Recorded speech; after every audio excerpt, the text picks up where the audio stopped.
You've downloaded every budgeting app on the market, meticulously categorized every expense, and yet somehow you're still living paycheck to paycheck, wondering where all your money went. Sound familiar? Today, I'm going to reveal the uncomfortable truth about why these digital tools are actually sabotaging your financial success and what you need to do instead to finally take control of your money. I'm an accountant who's worked with hundreds of clients, and I've seen this pattern repeat itself countless times. People come to me frustrated because they've been religiously using budgeting apps for months or even years, yet their bank account tells a completely different story. The problem isn't your willpower or discipline. The problem is that these apps are designed with fundamental flaws that work against human psychology and real financial success. Let me start with the biggest issue that nobody talks about.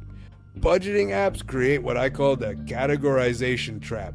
You spend more time organizing your expenses into perfect little digital folders than actually understanding what those expenses mean for your financial future.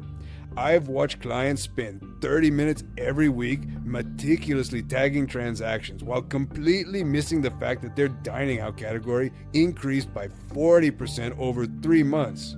This obsession with perfect categorization gives you a false sense of control. Your brain tricks you into thinking that because you've labeled something as entertainment or groceries, you've somehow managed it. But categorizing spending is not the same as controlling spending. It's like organizing your closet while continuing to buy clothes you can't afford. The organization might look pretty, but it doesn't solve the underlying problem. The second major flaw is what I call artificial budget limits. Most apps encourage you to set spending limits based on your best intentions rather than your actual financial reality. You tell the app you want to spend $300 on groceries this month because that sounds reasonable, but you've never actually tracked what you need to spend to maintain your current lifestyle. When you inevitably exceed these arbitrary limits, the app sends you notifications that create guilt and stress without providing any practical solutions. You get a push notification saying you spent 70% of your entertainment budget, but what are you supposed to do with that information? Cancel your Friday night plans? The app doesn't teach you how to make strategic trade-offs or prioritize what matters most to you. Here's something even more problematic. These apps often ignore the timing of your income and expenses, which is crucial for real financial management. Your rent might be due on the 1st of the month, but your paycheck doesn't arrive until the 15th. A traditional budgeting app will show you have enough money for the month on paper, but it won't help you navigate the cash flow gap that could force you to use credit cards or overdraft fees. The third critical issue is that budgeting apps focus on tracking the past instead of planning for the future. They excel at showing you where your money went last month, but they're terrible at helping you make decisions about where your money should go next month. Financial success isn't about perfect record keeping of historical transactions. It's about making intentional decisions that align your spending with your long-term goals. Most apps also completely ignore the psychological triggers that drive spending behavior. They don't account for emotional spending patterns, seasonal variations, or the impact of social situations on your financial decisions. You might stick to your budget perfectly for 3 weeks, then blow it completely during one stressful day or social event. The app treats this as a failure rather than a predictable human response that should be planned for. Let me share what actually works instead. The most successful approach I've seen combines 3 elements that most apps completely miss. First, you need values-based spending priorities rather than arbitrary category limits. Instead of setting a dining out budget, ask yourself what role food and social experiences play in your ideal life, then allocate money accordingly.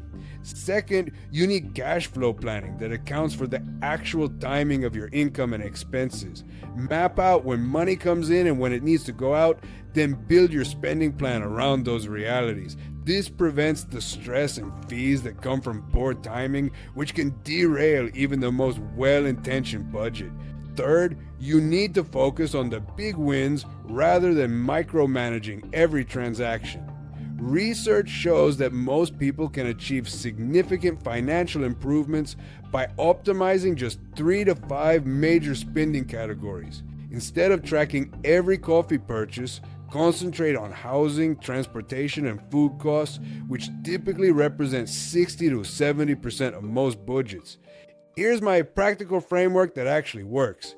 Start by calculating your true monthly take-home income after taxes and deductions. Then list your non-negotiable fixed expenses like rent, insurance, and minimum debt payments.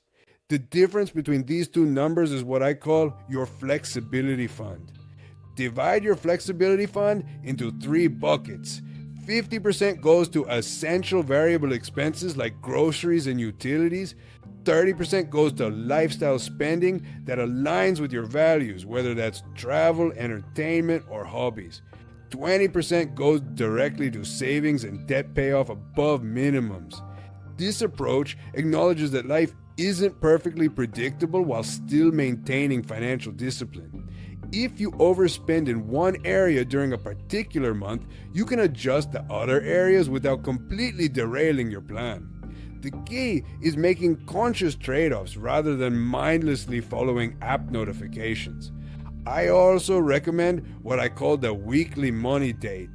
Every Sunday, spend 15 minutes reviewing the previous week's spending and planning for the upcoming week.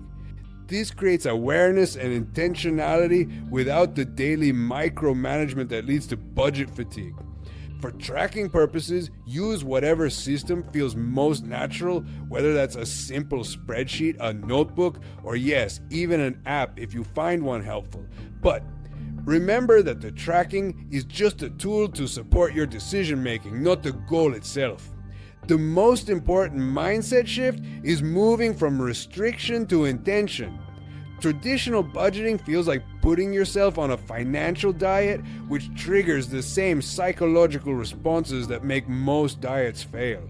Instead of restricting yourself, focus on consciously choosing how to spend money in ways that support your values and goals. This might mean spending more in some areas than a typical budgeting app would recommend, and that's perfectly fine. If you value experiences over possessions, your travel budget might be larger than average while your shopping budget is smaller. The goal isn't to fit someone else's idea of a perfect budget, but to create a sustainable system that works for your unique situation and priorities. Your financial success depends on understanding yourself, not on finding the perfect app or following someone else's system. The most powerful budgeting tool is your own conscious awareness of how money flows through your life and your commitment to making intentional decisions about that flow. Start implementing these changes this week. Calculate your true flexibility fund, identify your top 3 spending priorities, and schedule your first weekly money date. Your future financial self will thank you for focusing on what actually matters rather than getting lost in the digital busy work that keeps so many people stuck. If you found this helpful, give the video a like and subscribe for more money wisdom with Wally the Wise.